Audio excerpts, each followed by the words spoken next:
Assalamualaikum warahmatullahi wabarakatuh. Nama saya Muhammad Zidan Bintang Ramadan dari kelas 11 IPS 2. Perlawanan tentang perlawanan Kesultanan Palembang.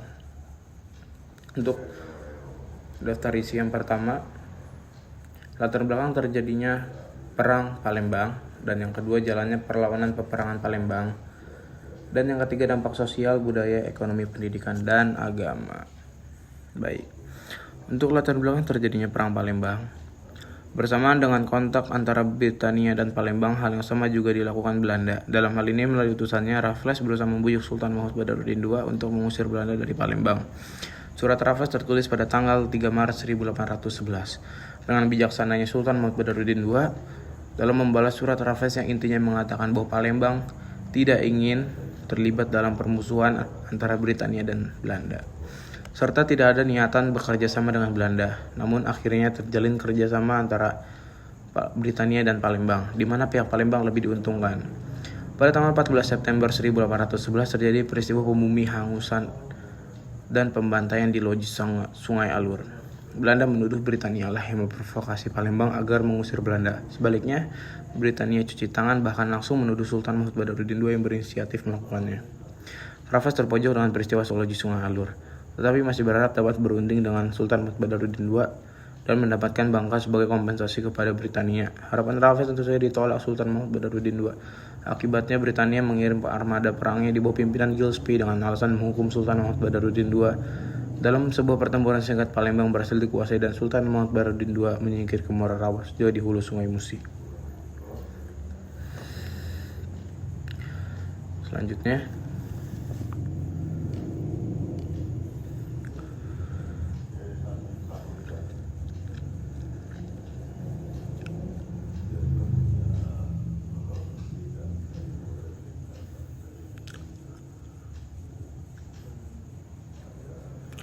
untuk selanjutnya, setelah berhasil menduduki Palembang, Britania merasa perlu mengangkat penguasa boneka yang baru. Setelah bertandatangani perjanjian dengan syarat-syarat yang menguntungkan Britania, tanggal 14 Mei 1812, Pangeran Adipati, adik kandung dari Sultan Mahmud Badarudin II, diangkat menjadi Sultan dengan gelar Ahmad Tanjamuddin II atau Husin Diyaudin. Pulau Bangka berhasil dikuasai dan namanya diganti menjadi Duke of York Island. Dimentok kemudian dinamakan Minto.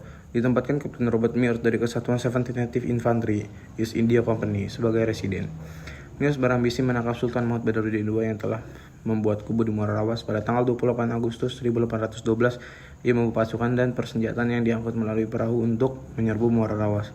Dalam sebuah pertemuan di Buai Langu, Mears tertembak dan akhirnya tewas setelah dibawa kembali ke Bangka. Kedudukannya diganti oleh Mayor Robinson. Belajar dari kekalahan Mears, Robinson mau berdamai dengan SMB II. Melalui serangkaian perundingan, SMB II kembali ke Palembang, naik tahta, dan pada tanggal 13 Juli hingga dilengsarkan kembali pada tanggal Agustus 1813. Sementara itu Robinson dipecat dan ditahan Raffles karena mandat yang diberikan tidak sesuai.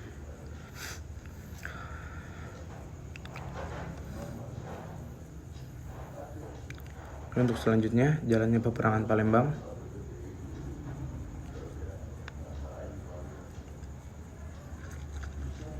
Pada tahun 1811, Sultan Mahmud Badarudin II menyerang pos tentara Belanda yang berada di Palembang, tetapi ia menolak bekerja sama dengan Inggris, sehingga Thomas Stamford Bingley Raffles mengirim pasukan menyerang Palembang dan Sultan Mahmud Badarudin II terpaksa melarikan diri dari istana.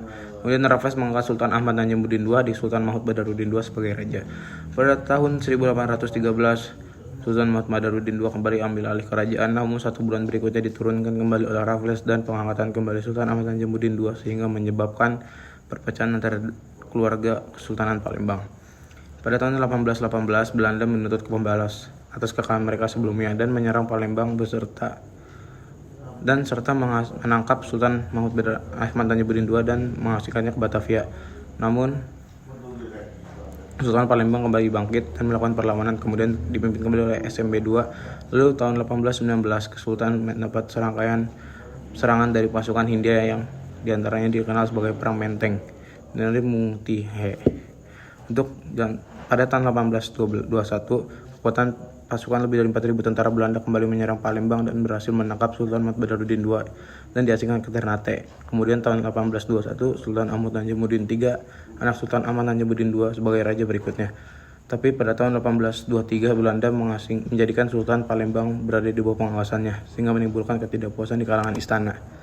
Puncaknya pada tahun 1824, kembali pecah perang dapat dengan mudah dipatahkan Belanda. Tahun 1825, Sultan Ahmad Najamuddin II menyerah, kemudian diasingkan ke Banda Neira. Untuk dampak sosial, budaya, ekonomi, pendidikan, dan agama. Dampak sosialnya, banyak rakyat Palembang yang terlantar, banyak yang kehilangan keluarganya, menimbulkan trauma terhadap korban perang yang selamat. Untuk dampak budaya tradisional, banyak bahasa yang terganti, banyak rumah adat yang hancur, serta senjata nasional yang hilang tradisional. Dampak ekonomi, menurut penghasilan setiap kepala keluarga, kurangnya bahan makanan dan sarana prasarana rusak. Dampak pendidikannya, kegiatan belajar tidak kondusif, banyak siswa ya guru kehilangan alat tulis, banyak pendidikan fasilitasnya yang hilang. Untuk agama, banyak kehilangan peralatan sholat, beberapa dari mereka memiliki pindah agama, fasilitas ibadah